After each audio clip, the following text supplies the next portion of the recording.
What is going on, my fellow navigators, and welcome to another question and answer session where I, PokeNav, sit down and answer all of the questions sent in by the community. Now, the first thing that I want to do is thank those of you who took the time to send in your questions, and I also want to thank the entire community for your continued support.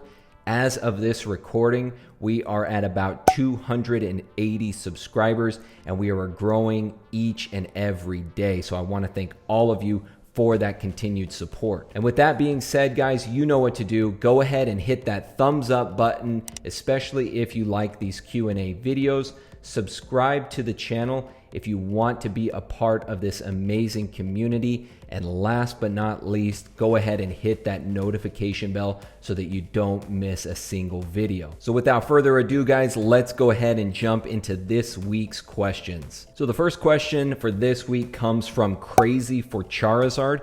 You can find him on Instagram. I'll be sure to link up his information down in the description below so that you can make sure to go ahead and check him out on Instagram. And his question is, to me, diversifying an investment portfolio, I believe this is a question in regards to a previous video of mine, diversifying an investment portfolio suggests that it may also be important to diversify one's approaches to acquiring new assets. What are some of your favorite strategies and also platforms for acquisition, and how would you recommend that new investors navigate Pokemon TCG trades or purchases with strangers, whether in person or online? Crazy for Charizard, excellent question, my friend. Again, thank you so much for sending this in. And guys, this is a really important topic and one that I don't hear discussed that often. The methods that you acquire products is just as important as the product itself.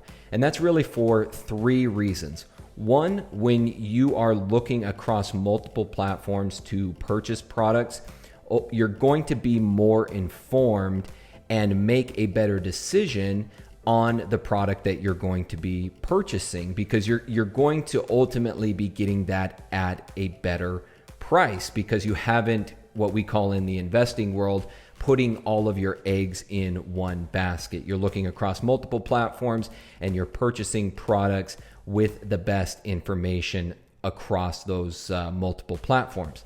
The second thing is that you're going to be building business contacts that you can use for future transactions. The more platforms that you look at, the more platforms that you discover, the more people that you're going to make contact with, and the better chance you're going to have of acquiring other products in the future. So I would highly recommend that, especially for new investors, that you look across multiple platforms when you're looking for products. Don't just put all of your efforts into one area. And with that being said, we'll go ahead and jump into some of the platforms that I would recommend, some of the ones that you might already be familiar with, and really how a new investor should navigate each of these various platforms. So the first one here, we'll go ahead and start with the online arena, and the one that most people will be familiar with is eBay, and you also have Mercari. So these are individual third-party sellers on these websites. Now, these are great because this is where most product is going to be posted, and you also have some negotiation ability on these websites. As you know, on eBay, you can place bids, you can get into an auction, and so the price that's posted isn't necessarily what you will pay. So there is some negotiation ability there. Now, for a new investor, the main thing that I would recommend focusing on if you do decide to go down the route of purchasing products on eBay or Mercari is that you want to focus on reviews. Now, this isn't an end all, but it is a good place to start on these platforms. If you're looking at a product from a particular seller, look what previous buyers have rated them. Look at the reviews, look at what they've said. This will give you some information as to, how reputable this particular seller is, because the last thing that you want to do is think that you're getting in to a good deal, and very often an extremely good deal is too good to be true. So you want to make sure that you pay your due diligence in this arena. Make sure that you put forth the effort in looking at reviews, looking at some of the previous comments other buyers have put, so that you're making an educated decision. Now, beyond those most obvious ones, eBay and Mercari, you also have third-party trading card dealers. Now, some of the ones that you might be familiar with would be DA Card World, which is Dave and Adam Card World. You have Troll and Toad. You have Blowout Cards.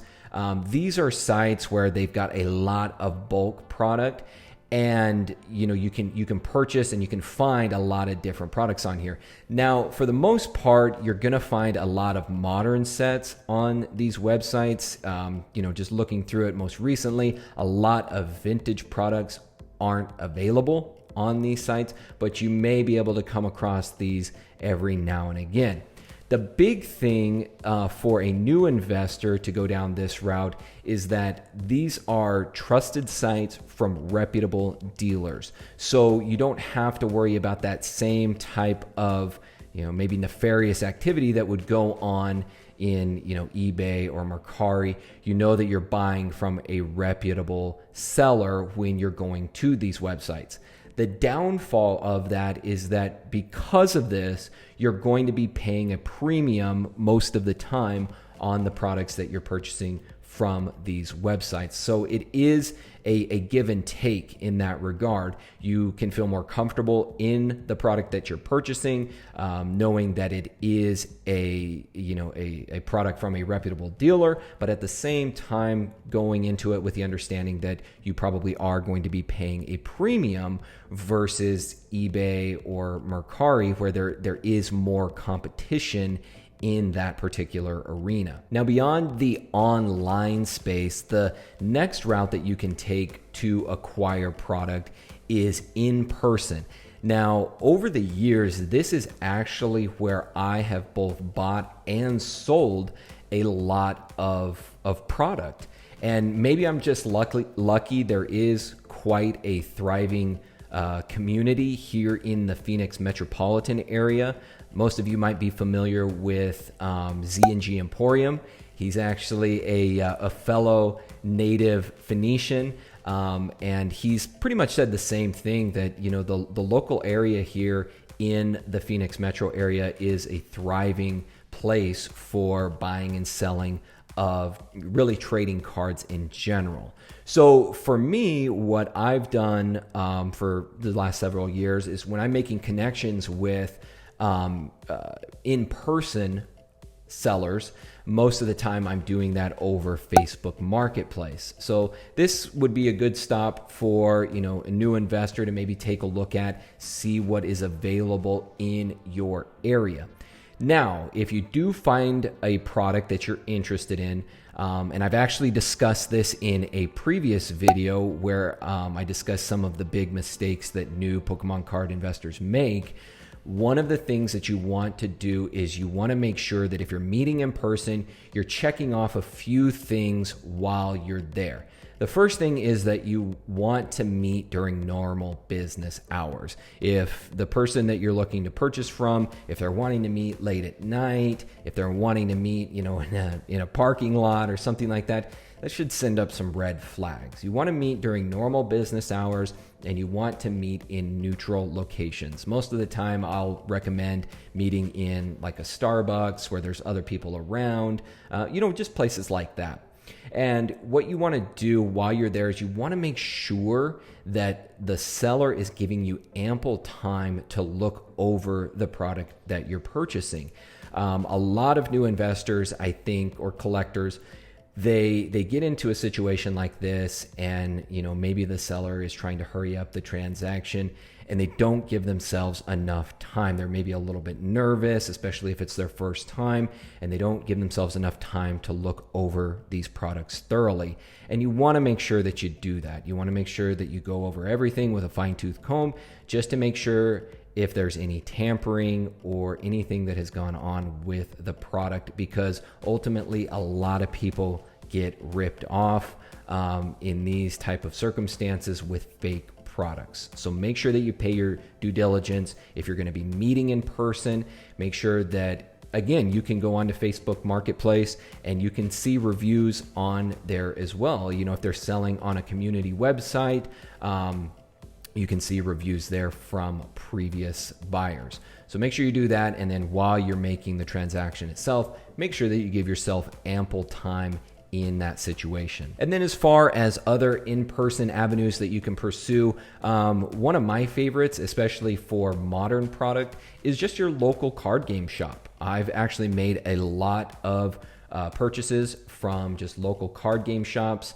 especially for modern product, cases, things like that. Pre-orders, that's a great place to go, and it's a good thing to support. You know, if you're supporting your local card game shop, then especially during these trying times, you know, it's a win-win for everybody. So the last one here would be local card game shop, especially if you're looking to purchase modern product, and especially for new investors, new collectors, this would also be a good avenue to maybe learn more about the buying and selling process, you know, by somebody who's actually, you know, has a business buying and selling product, and they can lend some of that information, some of that knowledge over to you in that process. And they also might be able to, you know, put you in touch with maybe a distributor down the line if you decide to, you know, maybe incorporate yourself as a business, as a sole proprietor, as a single member LLC,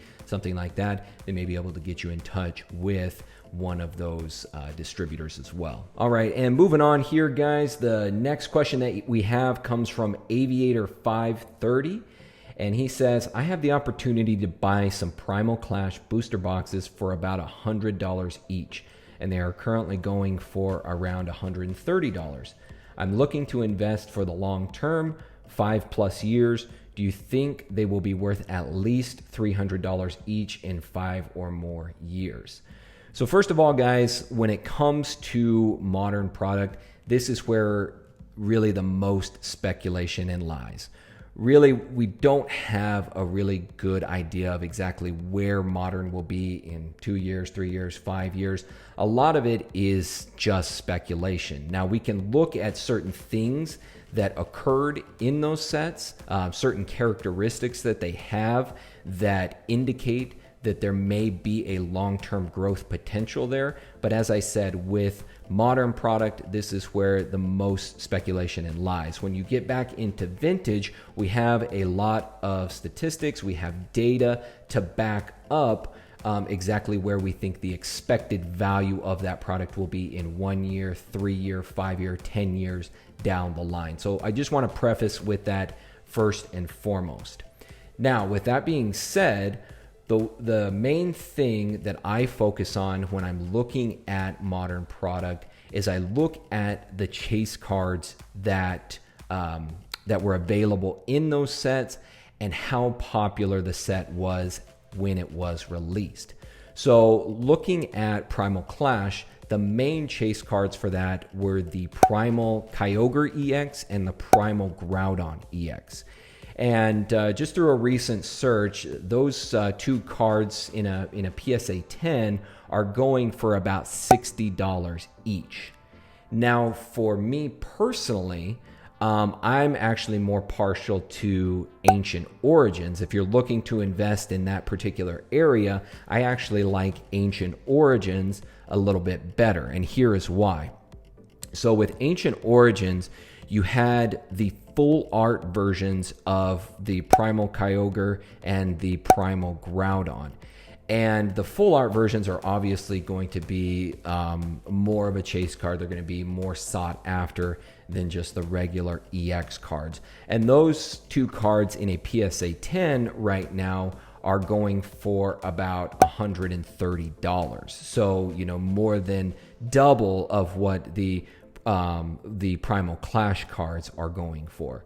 So that's something that you want to keep in mind there. And then also with the Ancient Origins booster boxes, a lot of them are going for, $250, upwards of $300. And so if you're able to find that and you've ultimately got, really good chase cards from there, that's really where I would look to make my investment. So again, with any modern product, you want to look at the characteristics of that product, how popular it was when it was released, what were the chase cards in the set. That's really going to drive, in my opinion, the long-term growth of that set and whether you should be investing in it or not. So that is going to do it for today, guys. Thank you all again for the tremendous support. And if you have a question that you would like answered on the next episode, go ahead and send it to me using the information down in the video description below.